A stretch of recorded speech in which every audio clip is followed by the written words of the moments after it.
We are 5 games into the 2025 season. Tennessee is 4-1, and there was one perceived weakness from the preseason that has turned into a massive strength for this Tennessee team, and we'll tell you what it is just ahead.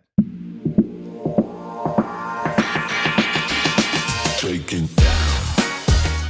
Hey, Lucas Panzica here from 104.5 The Zone and A to Z Sports. Let's rewind a little bit to fall camp for Tennessee football, where there were question marks all over the place, especially on offense. Yes, first and foremost, of course, it was about Joey Aguilar at quarterback, and he obviously has been the most pleasant surprise of the season for Tennessee football. But I'd say 1B on that side of the ball was the wide receiver room. Not because it was a question of talent, but certainly a question of unproven talent and a question of depth.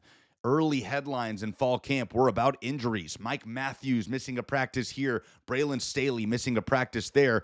Now here we are 5 games into the season, and the wide receiver room has been a massive strength for the Tennessee Vols. Chris Brazzell, of course, has been the headliner of that. Brazzell has already smashed his numbers from the entirety of the 2024 season. The former Tulane transfer, now in his second year playing in this Tennessee offense, is having the sort of year 2 leap that honestly we saw out of Jalen Hyatt a few years ago for Tennessee. Chris Brazzell so far this season has 31 catches for over 500 yards and 7 touchdown catches. It is putting him in the upper echelon of wide receivers across college football. His 7 touchdown catches ties him for number 1 in the country, only with Arizona State wide receiver Jordan Tyson. His receiving yards mark him second in the country behind only Makai Lemon of USC. By the way, both Lemon and Tyson big-time pro prospects. So that begs the question, is Chris Brazzell rising up draft boards? You're starting to see NFL draft analysts take notice of what the Tennessee receiver is doing.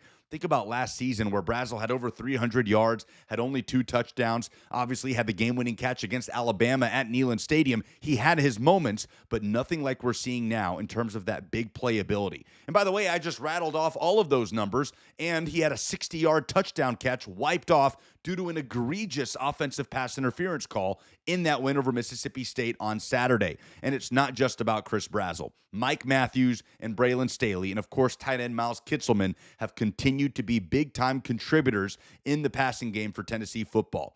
It was considered a potential weakness heading into the regular season. At best, there were major questions about what Tennessee was going to get out of this wide receiver group. And honestly, as we're almost at the halfway point, coming up on Tennessee's first bye week of the season, it has been one of the biggest strengths of the football team. So we'll see how Chris Brazzell continues to impact the draft conversation as it pertains to the wide receiver rooms across the country. But of course, and more importantly, how he continues to impact games as a deep threat for Tennessee football.